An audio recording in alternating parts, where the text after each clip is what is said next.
Fire insurance contract, तो जो ये कॉन्ट्रैक्ट होता है फायर इंश्योरेंस का, ये दो पार्टीज के बीच में होता है, इंश्योर्ड और इंश्योरर के बीच। जैसा कि हमने लाइफ इंश्योरेंस कॉन्ट्रैक्ट के केस में पढ़ा था, सेम वहां पर भी दो पार्टियां थी, यहाँ पर भी दो पार्टी हैं, इंश्योर्ड और insurer.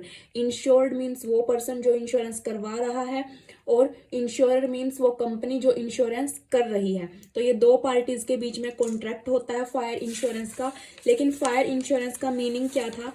Fire insurance property insurance का एक पार्ट है, और ये एक डिवाइस है जो कंपेंसेट करती है इंश्योर्ड पर्सन को। मतलब एक तरीके से इंश्योर्ड पर्सन को, जो पर्सन अपना इंश्योरेंस करवा रहा है, उस पर्सन को प्रोटेक्शन प्रोवाइड करती है कि अगर उसे फायर की वजह से कोई भी डैमेज हो जाता है, कोई भी लॉस हो जाता है, तो इस केस में जब वो कंपनी से क्लेम करेगा, कंपनी उसे एक्चुअल अमाउंट लॉस की प्रोवाइड करेगी।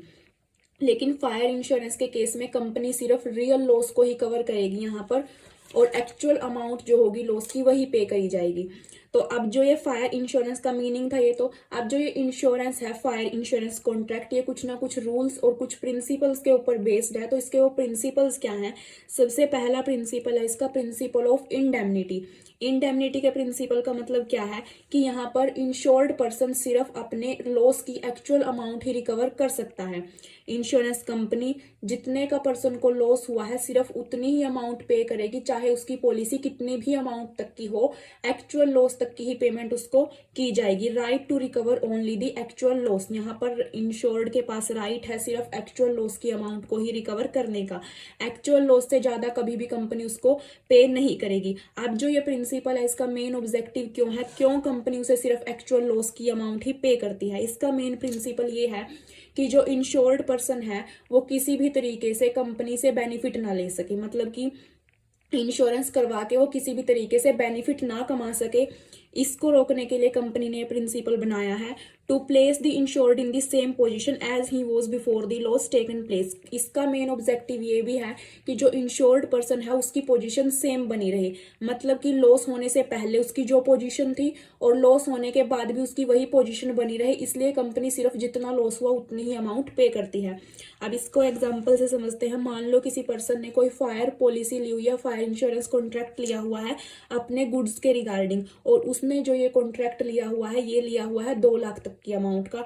बट फायर की वजह से उसके गुड्स को डैमेज हो जाता है, और फायर की वजह से उसका 1 लाख तक का जो गुड्स था वो खराब हो जाता है, डैमेज हो जाता है। बट उसने इंश्योरेंस कितने का करवाया हुआ था? 2 लाख तक का। तो यहाँ पर जो इंश्योरर है कंपनी उसे सिर्फ 1 लाख तक की अमाउंट पे करने के लिए लाइबल है, maximum amount of actual loss. तो एक्चुअल लॉस उसे 1 लाख का हुआ तो कंपनी उसे 1 लाख तक की अमाउंट पे करने के लाइबल है, इससे ज्यादा कंपनी पे नहीं करेगी।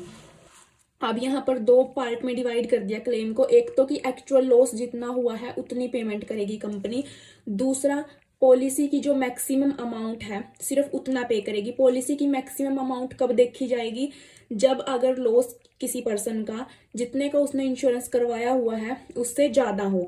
अगर जितने का किसी पर्सन ने इंश्योरेंस करवाया हुआ है एक्चुअल लॉस उससे ज्यादा का हो, तो कंपनी वहां पर भी पॉलिसी की मैक्सिमम अमाउंट ही पे करेगी, वहां पर एक्चुअल लॉस की अमाउंट पे नहीं की जाएगी, क्योंकि उसने इंश्योरेंस जितने तक का करवाया है कंपनी लाइबल है उतनी ही अमाउंट पे करने के लिए। अब इसका एग्जाम्पल हो सकता है, मान लो किसी पर्सन ने 2 लाख तक के गुड्स का इंश्योरेंस करवाया हुआ था, लेकिन फायर की वजह से उसका 3 लाख तक के गुड्स थे जो डैमेज हो गए, तो कंपनी यहाँ पर उसे 2 लाख तक के गुड्स की ही अमाउंट प्रोवाइड करेगी, चाहे उसका 3 लाख का गुड्स डैमेज हुआ हो या 4 लाख का, क्योंकि उसने इंश्योरेंस 2 लाख तक का लिया हुआ है, तो मैक्सिमम अमाउंट 2 लाख तक ही कंपनी पे करेगी। अब इसके बाद कुछ कॉन्सिक्वेंसेज हैं इंडेमनिटी प्रिंसिपल के। फर्स्ट क्या है कि सिर्फ पर्सन एक्चुअल अमाउंट लॉस की ही क्लेम कर सकता है। दूसरा, अगर किसी केस में जो अमाउंट है लॉस की, लॉस कम हो जाता है लेकिन इंश्योरेंस ज्यादा का करवाया हुआ है, तो यहाँ पर भी वो सिर्फ एक्चुअल लॉस तक की अमाउंट ही क्लेम कर सकता है। अगर किसी पर्सन ने प्रॉपर्टी का इंश्योरेंस एक से ज्यादा इंश्योरर से करवा रखा है, मतलब कि एक से ज्यादा कंपनियों से इंश्योरेंस करवा रखा है सेम प्रॉपर्टी का, तो इस केस में वो सभी की सभी कंपनियों से अलग अलग पेमेंट रिसीव नहीं करेगा लॉस की, बल्कि सारी कंपनियां मिलकर उसको प्रोपोर्शनेट अमाउंट पे करेगी। बट उसे अमाउंट इतनी ही पे की जाएगी जितना उसे एक्चुअल लॉस हुआ है, और सारी कंपनियां प्रोपोर्शन में अमाउंट पे करेगी अगर उसने कई कंपनियों से इंश्योरेंस लिया हुआ है। और जो उसका डैमेज हुआ है उसकी जो वैल्यूएशन की जाएगी, उसको डैमेज को कैलकुलेट किया जाएगा और रेलिवेंट मार्केट सिचुएशन में ही कैलकुलेट किया जाएगा। और नेक्स्ट पॉइंट है इसका, अगर डैमेज किसी भी थर्ड पार्टी की वजह से हुआ है, मतलब कि जो इंश्योर्ड पर्सन था उसकी प्रॉपर्टी को डैमेज किसी थर्ड पार्टी की वजह से हुआ है, तो यहाँ पर जो इंश्योरेंस कंपनी है उसके पास राइट है थर्ड पार्टी को शू करने का, मतलब वो थर्ड पार्टी के अगेंस्ट केस फाइल कर सकती है, थर्ड पार्टी से पेमेंट रिसीव कर सकती है डैमेज की। इंश्योरेंस कंपनी पहले तो इंश्योर्ड पर्सन को पेमेंट कर देगी जितना उसे डैमेज हुआ है, लेकिन वो इसके बाद फाइंड आउट करेगी कि वो थर्ड पार्टी की वजह से लॉस हुआ है, किन रीजंस की वजह से लॉस हुआ है, और अगर थर्ड पार्टी उसमें कल्प्रिट पाई जाती है तो थर्ड पार्टी के अगेंस्ट केस फाइल कर सकती है और उससे अमाउंट रिकवर कर सकती है। और यहाँ पर जब वो थर्ड पार्टी के अगेंस्ट सूट फाइल करेगी कंपनी, तो जो इंश्योर्ड पर्सन है जिसने अमाउंट रिसीव कर ली वो इंश्योरर की मतलब कंपनी की हेल्प करेगा। इसके बाद सेकंड प्रिंसिपल है प्रिंसिपल ऑफ इंश्योरेबल इंटरेस्ट, मतलब कि कॉन्ट्रैक्ट के टाइम भी और क्लेम लेते टाइम भी, जब भी फायर इंश्योरेंस का कॉन्ट्रैक्ट किया जाता है तो कॉन्ट्रैक्ट के टाइम भी और क्लेम लेते टाइम, जब पर्सन क्लेम करता है, अगर पर्सन को कोई डैमेज हो जाता है प्रॉपर्टी या गुड्स के रिगार्डिंग तो वो क्लेम करता है कंपनी से, तो उस टाइम भी उस पर्सन का उस प्रॉपर्टी के अंदर उस गुड्स के अंदर इंश्योरेबल इंटरेस्ट होना जरूरी है। तो फायर इंश्योरेंस के केस में दो टाइम पर इंश्योरेबल इंटरेस्ट होना जरूरी है, कॉन्ट्रैक्ट के टाइम भी जब वो कॉन्ट्रैक्ट लेता है, पॉलिसी लेता है, और क्लेम के टाइम भी। अब यहाँ पर इंश्योरेबल इंटरेस्ट की बात हुई, लेकिन इंश्योरेबल इंटरेस्ट का मीनिंग क्या है, होता क्या है इंश्योरेबल इंटरेस्ट?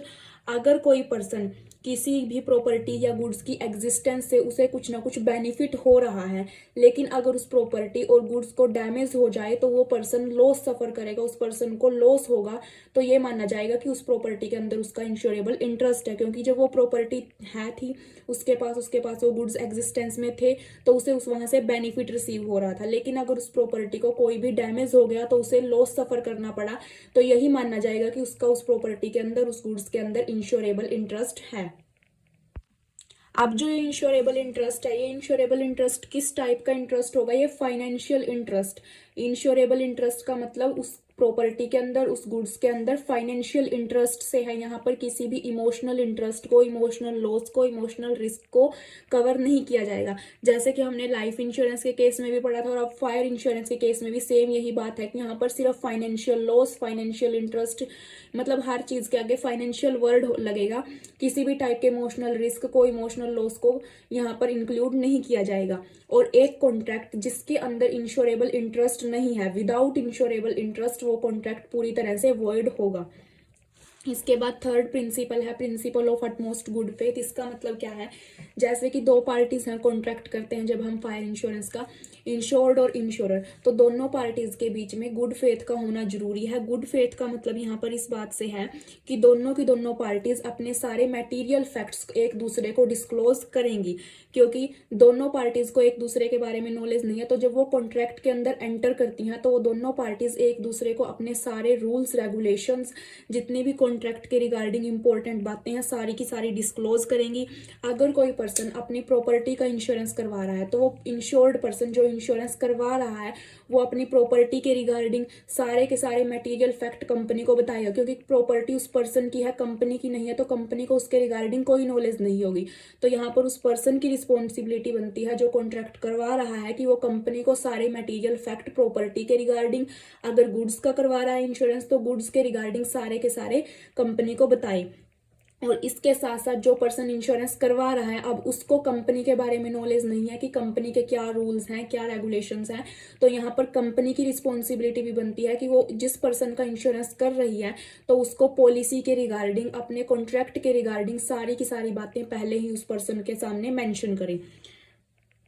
और अगर कोई पर्सन यहाँ पर अटमोस्ट गुड फेथ के प्रिंसिपल को फॉलो नहीं करता तो वहां पर एक दूसरे के अगेंस्ट वो बाइंड नहीं है, एक दूसरे के अगेंस्ट वो लाइबल नहीं है, कंपनी भी लाइबल नहीं है पेमेंट करने के लिए, और वो पर्सन भी क्लेम रिसीव नहीं कर सकता। तो यहाँ पर मीन्स क्या हुआ कि सारे मटेरियल फैक्ट डिस्क्लोज करना जरूरी है दोनों पार्टीज के लिए। इसके बाद नेक्स्ट है प्रिंसिपल ऑफ कोजा प्रोक्सीमा। इसका मतलब क्या है कि इंश्योर्ड पर्सन को अगर कोई भी लॉस होता है, प्रॉपर्टी से रिलेटेड, गुड्स से रिलेटेड कोई भी डैमेज होता है, तो सबसे पहले उस डैमेज के नियरेस्ट कोज होंगे, जो सबसे मतलब कि निकट के कारण होंगे, वो ढूंढे जाएंगे। अगर वो डैमेज बहुत सारे रीजंस की वजह से होता है तो सबसे पहले उसका जो बिल्कुल निकट का नियरेस्ट कोज होगा वो ढूंढा जाएगा और उसी के बेस पर चेक किया जाएगा कि वो पर्सन क्लेम रिसीव करने के लिए लाइबल है या फिर नहीं है। तो यहाँ पर कंपनी सबसे पहले यही चेक करेगी कि उसका नियरेस्ट रीजन क्या है। हो सकता है कि वो डैमेज बहुत सारे रीजंस की वजह से हुआ हो। कुछ रीजन ऐसे भी होंगे जो कॉन्ट्रैक्ट के अंदर आते होंगे और कुछ ऐसे भी होंगे जो कॉन्ट्रैक्ट के अंदर नहीं आते होंगे।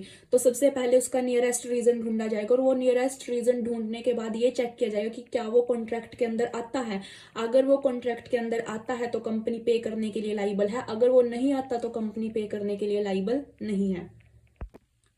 इसके बाद नेक्स्ट है प्रिंसिपल ऑफ सब्रोगेशन। जैसे कि हमने फर्स्ट प्रिंसिपल पढ़ा था इंडेमनिटी का प्रिंसिपल, इसके अंदर क्या था कि कंपनी जितना एक्चुअल लॉस हुआ है सिर्फ उसी की पेमेंट करती है। और ये जो सब्रोगेशन प्रिंसिपल है इसके बारे में थोड़ा सा उसके अंदर भी दिया गया है, इंडेमनिटी प्रिंसिपल के अंदर भी, कि अगर थर्ड पार्टी की वजह से लॉस होता है, डैमेज होता है, तब क्या होगा।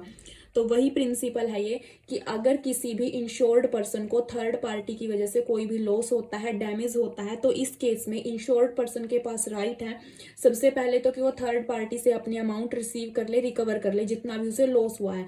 लेकिन अगर वो थर्ड पार्टी से अमाउंट रिसीव नहीं करता तो उसने इंश्योरेंस तो करवाया ही हुआ है, तो वो कंपनी से क्लेम करने के लिए तो लाइबल है और कंपनी की लाइबिलिटी बनती है उसको पे करना।